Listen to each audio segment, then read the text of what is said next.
Hello बच्चों, आज हम सीखेंगे मैट्रिक्स मल्टीप्लिकेशन। तो जल्द से इस टॉपिक को उठाते हैं। मेरा नाम है गौरी शंकर माहेश्वरी और आप देख रहे हैं आपका अपना चैनल जीएसएम सर।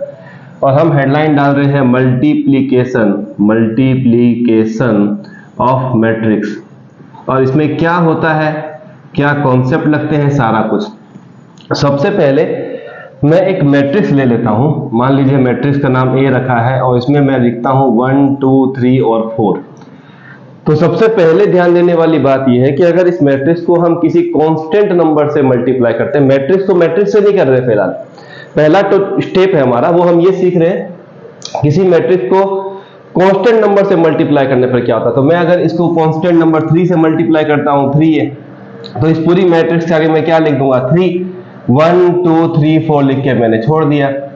अब क्या होगा, ये 3 इसके साथ मल्टीप्लाई होगा, तो 3 1 जा 3, 3 2 जा 6, 3 3 जा 9 और 3 4 जा 12। तो मैट्रिक्स का मल्टीप्लाई अगर किसी कांस्टेंट नंबर के साथ करना हो तो आप इस तरीके से कर सकते हैं। अगर मैं एक वेरिएबल लिख देता हूं के ए, स्मॉल लिखना है, वेरिएबल हरदम किस में लिखते हैं, स्मॉल में। तो अगर आपको किस ए को जो मैट्रिक्स की फॉर्म में है उसको अगर किसी वेरिएबल से मल्टीप्लाई करना है तो के लिख दो। यहां पर 1 2 3 4 है ए की वैल्यू, और आप लिखेंगे यहां पर के इंटू 1 के, 2 के जा 2 के, 3 को के से करेंगे 3 के, और 4 को के से करेंगे तो 4 के। इस तरीके से आप किसी मैट्रिक्स का अगर किसी कांस्टेंट के साथ या वेरिएबल के साथ अगर आप मल्टीप्लाई करना चाहते हैं तो इस तरीके से आप कर सकते हैं। पर हमारे जो कॉन्सेप्चुअल चीज है वो ये है कि अगर एक मैट्रिक्स को दूसरी मैट्रिक्स के साथ मल्टीप्लाई कर दिया जाए तो वो कैसे होता है वो अब सीख लेते हैं। चलिए इसको मैं मिटा देता हूं और हम अब स्टार्ट करेंगे कि किसी भी मैट्रिक्स को मैट्रिक्स से मल्टीप्लाई करने के लिए रूल क्या है। तो मान लीजिए मुझे एक मैट्रिक्स मिली हुई है, मैं क्वेश्चन ले लेता हूं। हमें निकालना है find A B. Find A B, A B मतलब मल्टीप्लाई करना ए और बी को, जिसमें ए दिया हुआ है आपको सबसे पहला 6, फिर 9, फिर 2 और 3, ये एक मैट्रिक्स है। और दूसरा आपको क्या दिया हुआ है, कोमा में बी इज इक्वल टू, यहां पर जो मैट्रिक्स दी है वो दी है आपको 2 6 0, और यहां दिया हुआ है 7 9 8। अब इसको मल्टीप्लाई करना हो तो सबसे पहले एक रूल चेक करते हैं। आपको एक बात ये पता होगी, मैं यहां पर नोट डाउन कर देता हूं। जब भी किसी मैट्रिक्स को लिखते हैं तो उसको लिखने का तरीका, जैसे मान लीजिए मैं एक मैट्रिक्स लेता हूं ए, तो इसको हम कैसे लिखते हैं, A11 A12 A13 A21 A22 A23। मतलब सबसे पहले हम लिखते हैं रो को, सबसे पहले लिखते हैं रो को, फिर किसको लिखते हैं, कॉलम को। इसीलिए इस मैट्रिक्स को m इंटू n की फॉर्म में लिखा है, जहां m का मतलब क्या होता है, रो, और यहां पर n का मतलब क्या होता है, कॉलम, है ना। ये बात याद रखें कि जो 1 है ये रो है, ये दूसरा वाला 1 जो है वो क्या है, कॉलम है। ये 1 क्या है, रो, दूसरा वाला क्या है, कॉलम। मतलब आप दूसरा कॉलम ले रहे हैं और रो कौन सी ले रहे हैं, पहली वाली। तो यहां पर ये जो कॉन्सेप्ट चीज सीखने का है वो क्या है, वो मैं आपको बता देता हूं कि आपको यहां पर ये सीखना है कि किस टाइप की मैट्रिक्स को आप मल्टीप्लाई फॉर्म में ले सकते हैं।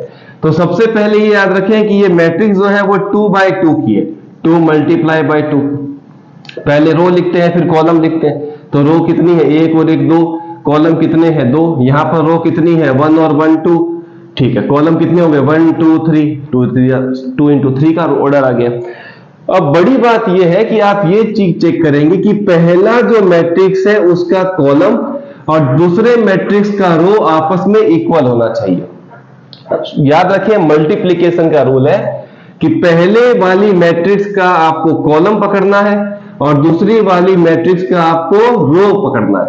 अगर वो दोनों इक्वल है तभी ये आप मल्टीप्लाई कर पाएंगे, एल्स आप इसको मल्टीप्लाई की फॉर्म में नहीं कर पाएंगे। और इसका जो ऑर्डर आएगा, जब 2 और 2 दोनों एक जैसे हो गए तो पहला नंबर बचा है 2, दूसरा कितना है 3, तो आपको जो आंसर मिलेगा वो 2 इंटू 3 की ऑर्डर में आपको क्या मिलेगा, मैट्रिक्स का मल्टीप्लिकेशन। तो अभी मैं कर देता हूं सॉरी, आप चेक करना क्या ये दोनों सेम है, 100%। तो हम ए बी कर सकते हैं, बिल्कुल ए बी हम लिख रहे हैं यहां पर। अब इसको करने का तरीका क्या है, तो पहले मैं यहां लिख देता हूं 6 2 9 3, यहां पर मैंने मैट्रिक्स का फॉर्म बनाया। फिर यहां लिखता हूं 2 6 0 7 9 और 8। चलिए सर, अब क्या होता है, इसको थोड़ा बराबर लिख देते हैं। अब क्या होता है, पहले देखिए मल्टीप्लाई करने के लिए रो इनटू कॉलम का फॉर्मेट अप्लाई करना पड़ता है। पहली रो पहला कॉलम, पहली रो दूसरा कॉलम, पहली रो तीसरा कॉलम। तो आप सबसे पहले जाएंगे यहां पर 6 और 9 को 2 और 7 से, पहले 6 को कर देते हैं 2 से, 6 मल्टीप्लाई बाई 2। पहला वाला जो एलिमेंट था उसको पहले वाले एलिमेंट से मल्टीप्लाई किया, हरदम साइन किसका लगाएंगे, प्लस का। फिर 9 को मल्टीप्लाई करेंगे किसके साथ, 7 के साथ। चलिए अच्छा है। फिर आप क्या करेंगे, 6 को लेके जाएंगे 6 के साथ, चलिए लेके चले गए, प्लस का साइन। 9 को लेके जाएंगे 9 के साथ, ये भी ओके है। फिर 6 को लेके जाएंगे 0 के साथ मल्टीप्लाई में, और 9 को मल्टीप्लाई कर देंगे 8 के साथ, चलो ये भी ओके। फिर क्या करेंगे, अब ये दूसरा वाला रो है, सबको कॉलम से मल्टीप्लाई, 2 को 2 से मल्टीप्लाई कर दीजिए, साथ में साइन प्लस का। 3 को 7 से मल्टीप्लाई कर दीजिए, ये भी ओके। 2 को 6 से मल्टीप्लाई करना है, ये भी कर दिया, और 3 को 9 से मल्टीप्लाई करना है प्लस के साथ, तो ये भी कर दिया। 2 को 0 से मल्टीप्लाई करना है, ये भी कर देते हैं, और 3 को 8 से मल्टीप्लाई करना है प्लस के साथ, तो वो भी हम कर देते हैं। शायद ये मल्टीप्लीकेशन आपके लिए आसान होगी। अब हमें नेक्स्ट पॉइंट में क्या करना है, नेक्स्ट स्टेप में क्या करना है, 6 2 जा 12 मल्टीप्लाई, और 9 7 जा 63, यहां पर 6 6 जा 36, यहां पर 9 9 जा 81, यहां पर 6 इंटू 0 0, 9 8 जा 72, यहां पर 2 2 जा 4, यहां पर आएगा 21, यहां 6 2 जा 2 6 जा 12, यहां 3 9 जा 27, यहां पर 2 इंटू 0 0, और 3 8 जा 24 सॉरी। तो ये आपका मल्टीप्लाई, मैं एक बार वीडियो देख लेता हूं। बिल्कुल सही है। तो यहां तक आपका क्या आ गया, ये इसका सॉल्यूशन आ गया। अब फाइनल क्या करना है, मैं ऊपर मेंशन कर देता हूं, मैं यहां पर मेंशन कर देता हूं। चलिए अब क्या करना है, इस वाले को हम यहां सॉल्यूशन के फॉर्म में लिख रहे हैं। तो 12 और 63 ये कितना हो जाएगा आपके पास, 7 और 5 75। चलिए अच्छा है। यहां पर करेंगे तो कितना आएगा 25, यहां पर करेंगे तो 6 और 1 7, 3 और 8 कितना होता है 11, यहां पर करेंगे तो 29 और 10 39, ये भी ओके है। यहां पर क्या है, 0 के साथ 72 तो 72, और 0 के साथ 24 तो 24। तो इस तरीके से आप किसी भी मैट्रिक्स का मल्टीप्लिकेशन आसानी से कर सकते हैं। अब हमें एक बात और पता करनी थी, अगर हमें ए बी दिया हुआ है, और अगर मुझे, ये तो आपको समझ में आ गया, अब मुझे बोला ए बी को मल्टीप्लाई करो, तो मैंने कर दिया। क्या इसमें ऐसा पॉसिबल है कि आप बी इंटू ए कर सकते हैं इस मैट्रिक्स में? तो हम चेक कर लेते हैं। मुझे ए में क्या दिया हुआ है, 6 9 2 ये 2 और 3, 6 और 9 2 और 3। बी में दिया हुआ है 2 6 0 7 9 8। अब मुझे क्या करना है, बी इंटू ए करना है, तो बी को पहले लिख देता हूं। तो बी को पहले लिखेंगे तो आएगा 2 6 0 7 9 8। चलिए अच्छा है। और यहां पर ए की वैल्यू क्या आ जाएगी हमारे पास, 6 9 2 और 3। और मैंने एक रूल बताया था, रूल क्या था कि पहले नंबर का कॉलम इज इक्वल टू दूसरे मैट्रिक्स का नंबर ऑफ रो, इक्वल आना चाहिए। तो ये मैट्रिक्स जो है कैसे लिखेंगे, फटाक से बताइए। तो ये आप बताएंगे कैसे कि ये रो कितनी है, 2 है, कॉलम कितने हो गए 1 2 3, तो 2 इंटू 3 की मैट्रिक्स आ गई। ये वाले में रो कितने हैं 2, कॉलम कितने हैं 2।